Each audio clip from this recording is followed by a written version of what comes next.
Again, ang ating sizzling question of the night. Kaya mo bang i-handle kung ang sarili mong ina ang kasama mo sa isang love triangle? Eto na nga, Sisi ko. Oo, imagine mo yun hindi best friend mo. Hindi mo rin kapatid. Hindi kapatid mo. Kundi, Nanay mo. Oh my Malaking question mark yan, no? Sa mga ka-vibes natin. Correct. Kaya ito na nga, alamin na nga natin, itong issue ng Yes. ating mga ka-vibes. Sino ba to? Oo, eto na nga, ang ating hot headlines muna. Nanay ko, ang karibal ko. Ito ay tungkol sa mag-asawang si Althea at Leandro. At may anak sila na babae. Okay. Eto na nga. Unika iha. Unika iha. So, eto na nga, mainit nating sizzling issue for tonight. Parehong nasa 30 na itong si Althea at si Leandro. Baguhan pa lang sila pagdating sa pagsasama.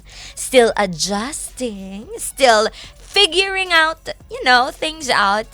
At syempre, kahit na ganoon, may anak na silang isa. Still figuring things out. Pero may anak isa. Na. Ano ba naman yan? Isang Sino ano ka lang? dyan? Naka-jackpot ka na agad sa una, Sisi. Nako, iba ka talaga. At saka daw ito para kasi kay Leandro, practical daw ang bumukod. Kaya nag-decide silang tumira sa iisang bubong. Oo, okay. Pero eto na nga. Titira sila sa iisang bubong pero kasama naman ang nanay ni Althea. Parang ang hirap naman yun, kaya nga sila bumukod Kasi nga kasama naman ng kailangan nila ng guidance. Guidance? Talaga ba?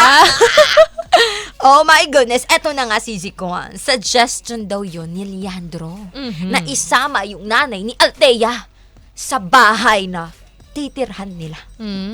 Parang ang ano naman siya, wala namang anything. Wala Kasi naman. nakakatuwa naman. Yes. Close yung asawa mo, Correct. pati yung nanay mo, diba? Oo. Pero eto, bakit nga ba? Why Delilah? Yan ang malaking question mark natin.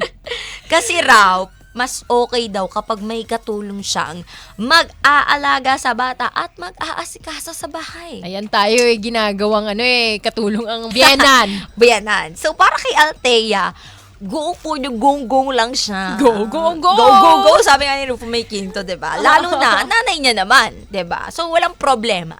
Para raw kasi kay Emily naman daw yon ang kanyang anak. Kaya, mas okay daw na malapit pa rin siya sa anak niya. Mother's love and protective mom, kumbaga. Mommy's girl pala siya. Pero ito na nga kasi, ang plot twist. May napansin na kasi si Althea. Sobrang close ng kanyang mother kay Leandro. Like, as in, sobrang As close. in, As in, magkadikit to the kit-kit. Grabe. Parang malagkit na kanin. Oo nga Ganon. Hindi yung casual lang. Di ba pagka, halimbawa, dyan yung biyanan mo, di ba parang mahihain ka pa? Di ba? Oo, May hindi. distance. Oo. I mean, lahat naman tayo nangangarap, di ba, na yung asawa natin ay Na magiging close. close sa magulang. Oo. Pero gaano ba kasi ka-close, Eto na nga, diba? yung tipong may sariling mundo na daw sila kapag nag-uusap. Iyon ang sabi ni Althea. Ba't naman ganon?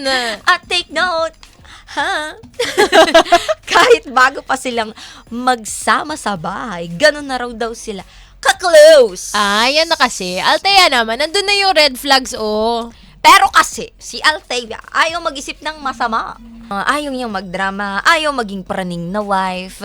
Pero may kakaiba na kasing gut feeling Naiiba na. Nakakaiba. So, for peace of mind lang daw, ang ginawa ni Althea, chinek niya. Ang alin? At doon tumama lahat ng hinala niya. Grabe.